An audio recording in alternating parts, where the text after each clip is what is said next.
Hello, my friends. I hope you're doing well. It's been a while. Of course, it's busy. Let's face it, everyone's reopening and things are getting busier. So I've been involved in projects where crunch time is roundabout now, and that is why you haven't seen my usual double streaming and you haven't gotten as many videos. But I wanted to show up today. I just got done with our Friday class. And I want to encourage you to take a page from Imran. Imran is a student who created this whiteboard you're seeing behind me. And on the whiteboard, you can see Imran doing his brain dump. He's got the inputs. He's got the high-level inputs, those that are most significant in his mind. He's got the outputs, those that are most significant. And I tell people, take it up a notch, put the tools and techniques. And you've probably watched the video where I tell you that. But I wanted to talk about this very quick, about how to maintain your sanity as you're studying for this exam. How do you maintain your sanity? By listening to reliable voices. You cannot afford to listen to just everyone. You know, people say, Phil, I listen to you and I listen to this and I listen to this and I listen to that. I'm like, well, you're probably getting a whole bunch of mixed messages because the way I teach and the stuff I train, the way I train it, my emphasis is very different from a lot of other sources. And some of these might be complementary, but others could be absolutely poles apart. So one of the things I train, for example, is master the guide, read it with an intent to understand it. Some people read it, but not with an intent to understand. They cram. So I get a lot of questions, Phil, how can I cram the ITTOs? How can I memorize? And I'm like, no, you don't want to memorize the ITTOs. You want to understand what is coming out of this thing. What does it look like? You know, a reason why many people get stuck right off the bat, they're looking at a process and they're not thinking about what comes out of it. You should say, what is in it for me? Why do I care about this process? Why should I do it? What am I getting out? What is my company getting out? What is my team getting out? What are my stakeholders getting out? Otherwise, it's just busy work. You know, like when I go to companies to train, they ask, Phil, are you just giving us more work to do, more documents, more paperwork? And I say, no. If this is of no value to you, don't do it. So as you approach your favorite book, you need to ask the question, what am I getting out of process 1 all the way to process 49? That's step 1. Step 2, you want to understand, what are the real benefits? These are not outputs. What are the real benefits? For example, the output of Develop Project Charter is the project charter. But I can tell you one of the benefits that you get from the Develop Project Charter process is as follows. Follow me to chapter 4, Develop Project Charter 4.1, the same good channel. And under 4.1, when it talks about why you're doing this, it says on page 75, the key benefits of this process are that it provides a direct link between the project and the strategic objectives of the organization, creates a formal record for the project, and it shows organizational commitment to the project. Now, that is more than just saying it's the process where we develop the project charter. Think about it for a second. As a project manager, do you just want to check a box? Or do you want to do stuff that adds value, that gives a benefit? From a pragmatic standpoint, also imagine, what are we getting out of this project charter? It puts everyone on the same page. So the more you think about this as you're reading the PMBOK guide, the better it is for you. What am I getting out of this process? A lot of you are reading the PMBOK guide without thinking of the benefits. Don't do that. Don't do that. Think of the benefits. Think of the output. What am I getting out? But think of the benefits. And then think about how you're working that process. You know? What are the tools and techniques? That's why the daily drills recently, I've been focusing the daily drills on tools and techniques, tools and techniques. The tools and techniques is the how. So the output, then the tools and techniques. What's in it for me? What are the outputs? And then what are the benefits? And then how do I do it? One more question should be, what do I need to work this process? I mean, can my organization do this without doing additional work? That needs to be a question. Because many organizations, they love the sound of the PMBOK guide. They love the idea of a standard, a common lexicon. But when you ask them to do it, they're like, oh, I can't do it because, and they give you an excuse. But if you really think critically, many of the processes do not need that much. Many of them, to be quite honest, if you had OPAs and EEFs, aware of EEFs in your head, many of these processes, especially in planning, you could work on all day long. You could work them all day long, you know, and of course a project charter. So I want you to approach the PMBOK guide from a pragmatic standpoint. And I want you to stop listening to the multiple voices that keep telling you, you don't know anything. You're gonna fail. Don't listen to those voices. When I show up, I'm telling you, the PMBOK guide is not beyond your tolerance for pain or ambiguity. You absolutely can read it, master it, dominate it. What is the PMP exam anyway? It's an exam created by your peers, by project managers like you and me. So there's no need for you to be afraid of the exam. There's no need for the trepidation, except you're listening to the voices outside of what your buddy Phil is telling you. I am telling you, based on the multiple individuals I have worked with, the thousands of individuals I have worked with, you can absolutely do this.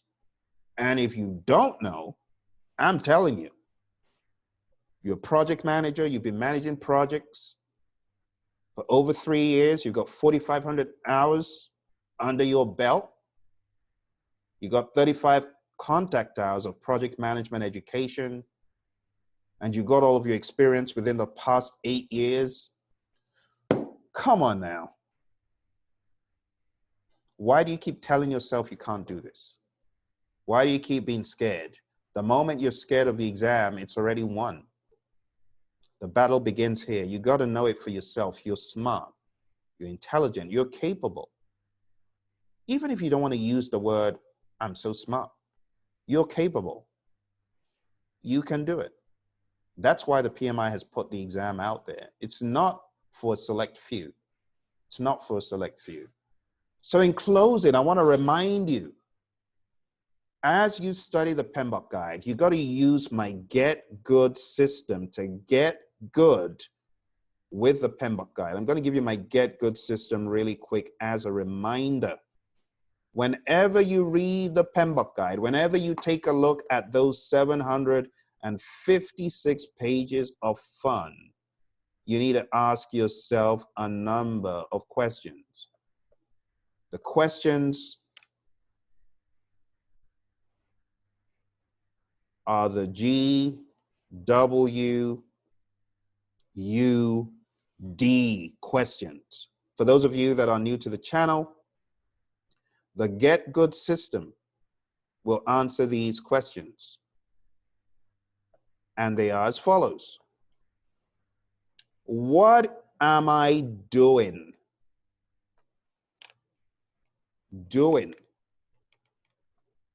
What am I doing?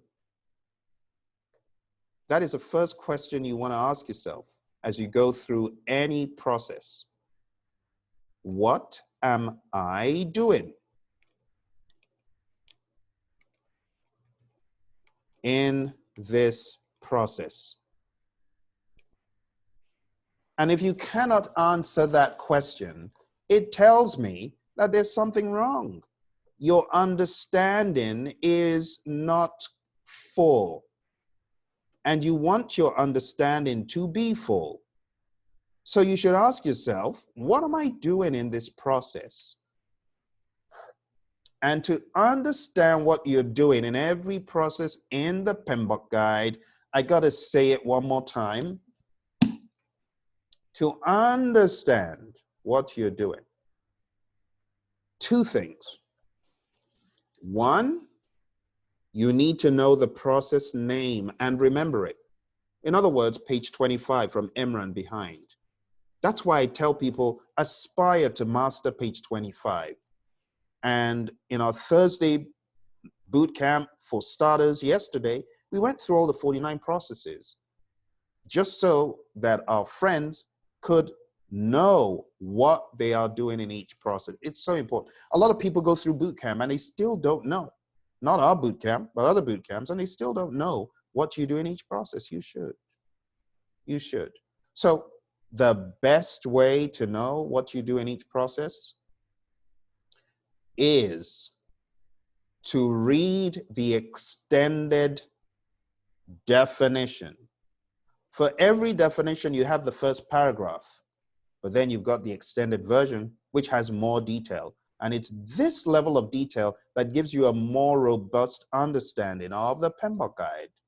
For example, today in class, one of our students, Muzaffar, he asked the question, when do we really take a look at these risk response owners or risk owners? Where do we identify the risk owners? And the answer is not as straightforward as, oh, it's in perform qualitative risk analysis. No, there's some backstory to it. But if you don't read the PMBOK guide in detail, you will not realize that the risk owner is actually first identified in identify risks in some instances. Also, preliminary risk responses are also identified here. Now, if you do not read, I got to show you this because it's a perfect example. It's on page 411. Page 411, paragraph 2, it says, this is in identify risk. It says, when describing and recording individual project risk, a consistent format should be used for risk statements to ensure that each risk is understood clearly and unambiguously in order to support effective risk analysis and risk response development. But then it says risk owners for individual project risk may be nominated as part of the identify risk process and will be confirmed during the perform qualitative risk analysis process.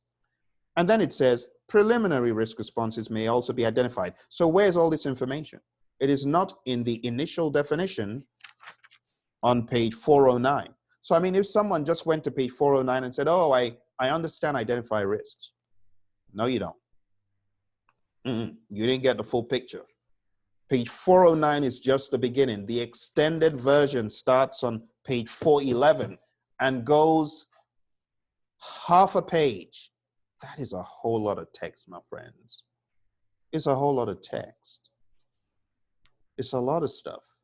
And I'm just looking at it and I'm just scanning through as a question writer. And I'm like, wow, a lot of damage could be done from this paragraph on its own.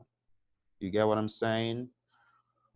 So, my friends, as you study, you want to use the get good system to say, what am I doing? What am I doing? Going back to our breakdown, what am I doing in this process? That should be answered. Then you need to answer the question, what's in it for me? In other words, getting. See, that's the word for this one, getting. The word for this is doing. So what am I doing? But then don't forget, what am I getting? In other words, which major outputs am I getting? See?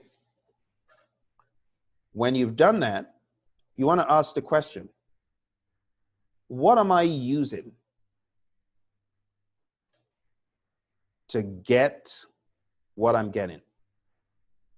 What am I using to do what I'm doing? In other words, using, and you want to think about the inputs you are using. call them ingredients. You also want to think about the tools and techniques of relevance. I would say of highest relevance. See, this is how you need to process the PMBOK guide as you're reading it. The last W's here, two W's, because actually what I have here is GW squared. I'll explain that. The W squared is because I have two W's. The first W is where. And the question you need to ask for this one is, where is what I am getting going? Where's what I'm getting going? In other words, where is my output from this process going? It's got to be going somewhere, because when you get an output in the PMBOK guide, it usually goes somewhere, right? So where is what I am getting going should be the question you ask. That is the first W. Where is what I'm getting going? And there's one more question. So assume you get a project charter from Develop Project Charter. This question says, where does a project charter go as an input? But you know the next question? The next question is, why is it going there? Oh, my project charter goes to collect requirements. Why is it going to collect requirements? My project charter goes to develop project management plan. Why? You get what I'm saying? So the reason why I have spent time talking to you about this, my friends, is I know some of you are getting a little bit uncomfortable as it's getting down to the wire, and you're worried and you're feeling you don't know enough. Well, I know you know a lot. And my charge to you is to not spend time fretting over the negativity that you're hearing from people saying, oh, you're not going to do well, or this or that. But just remember what your body feel is telling you. Follow the process. Just follow the process. You're going to be good. If you follow the process, everything is going to turn out okay. Okay? Just follow my process. Follow my Get Good process. Like these steps I'm showing you right here. These are really powerful, and it's helped people worldwide, this Get Good system. You need a system to attack every process. So, where is what I'm getting going, and why?